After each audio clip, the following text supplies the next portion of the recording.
வணக்கம். நான் பாட்டுக்கு வீட்டில் இருந்தவங்கள வந்து 2 வருஷமாச்சு. வீட்டுக்குள்ள வந்து எனக்கு பொண்ணாட போச்சு, உனக்கு வீடு கட்டி தரோம் அப்படின்னு சொல்லி வந்தாங்க. சரின்னு நானும் கட்டி கொடுப்பான்ட்டு இருந்தேன். சரின்னு நிறையா தடவை நானும் போய் விளக்கத்தெல்லாம் கேட்டு பார்த்துட்டு, அப்புறம் வந்து மேலூர் தாசில்தார் அம்மா வந்து இந்தா பட்டாண்டு கொண்டாந்து வீட்டுக்குள்ள கொண்டாந்து ஒரு 4-5 பேர் வந்தாங்க, வந்து கொடுத்தாங்க. அந்த பட்டாவையும் வாங்கி வச்சு இப்போ 2 வருஷம் ஆச்சு.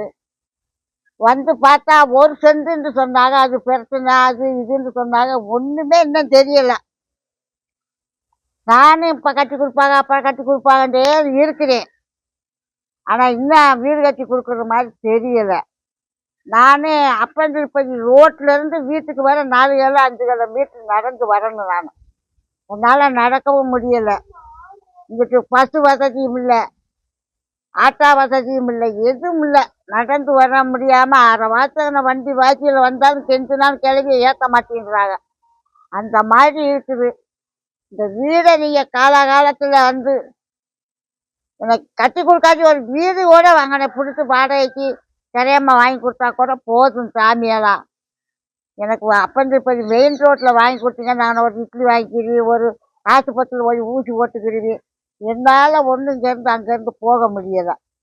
உங்களால் எனக்கு இந்த ஒரு உதவி செஞ்சீங்கண்டா ரொம்ப புண்ணியமாவது. 2 வருஷத்துக்கு மேலாக போகுது நான் வீடு கட்டி வந்து அந்த பத்திரத்தை கொண்டாந்து கொடுத்து. அது 1 சென்ட்டு.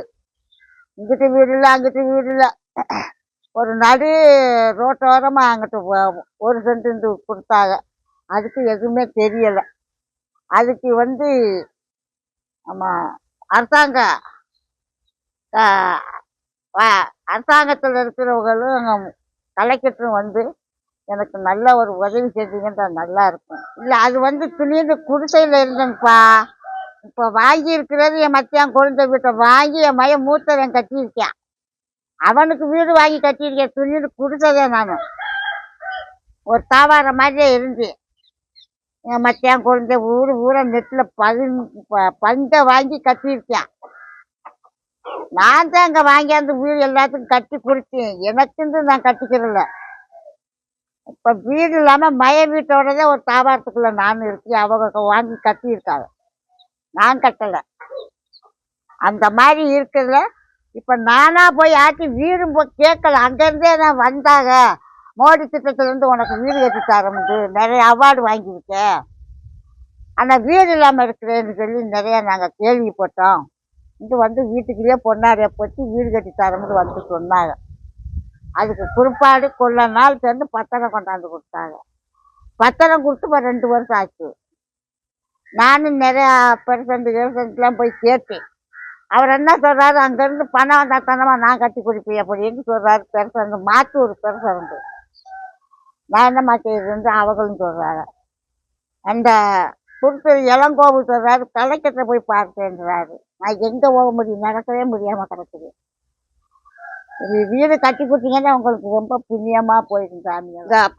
அந்த அப்பந்திருப்பதிக்கு இந்த ஊசியோட பொண்ணு ஒரு தாக்கத்தை பார்க்க போகணும். இந்த ராமூர்த்தி இருந்து போக முடியலை, வர முடியலை, நடக்க முடியலை, ஆட்டா இல்லை அது இல்லைன்னு ரொம்ப வேதனைப்படுது.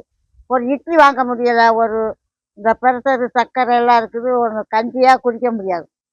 இங்கே இந்த ஊரில் என்னமும் வாங்க முடியாது.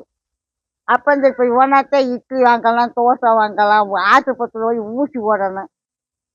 இந்த வேலை தான் நம்ம பார்த்துக்கிறதுக்கு அங்கேயும் போக முடியாமல் எங்கள் வீட்டுக்குள்ளேயே கிடக்குது. இப்போ மாத்திரையவே வெறும் மாத்திரை திண்டுக்கிட்டு வீட்டுக்குள்ள கிடக்குது. இதுதான். அப்புறம் வேலை என்ன வசதி நடக்கவும் முடியலை. அந்த வீடை கட்டி கொடுக்க முடிய நான் என்ன சொன்னேன், இன்னொரு வாடகைக்கு எனக்கு வீடு பிடிச்சி கொடுக்கட்டி அதுவும் கொடுக்கல. எனக்கு அதுவும் கொடுக்காம வீடும் கட்டி கொடுக்கல. பத்திரம் கொண்டாந்து கொடுத்து 2 வருஷம் ஆச்சு. யாருமே அதை கண்டுக்கிறாப்புல இல்லை. என்னால் அங்கங்கே போகவும் முடியலை. கலைக்கத்தை பார்க்கவா அங்கே போக இங்கே போக என்னால் ஒன்றும் முடியலை. அதுக்காக தயவு செஞ்சு நீங்கள் எல்லாரும் இந்த அரசாங்கத்தில் இருக்கிற எல்லாரும் சேர்ந்து எனக்கு ஒரு வீடு கட்டி கொடுங்க. அதை கட்டி கொடுக்க லேட்டானாலும் ஒரு வீடு கூட வாடகைக்கு பிடிச்சி கொடுங்க. நாங்கள் இருக்குது. ஒரு ஊசி போடவா, ஒரு மாத்திரை வாங்கவா, ஒரு இட்லி வாங்கி சாப்பிடவா ஒன்றும் என்னால் முடியலை. அதனாலங்க நான் ரொம்ப வருத்தப்பட்டு என் ஆளை ஒன்றும் செய்ய முடியாமல் தவிக்கிறேன்.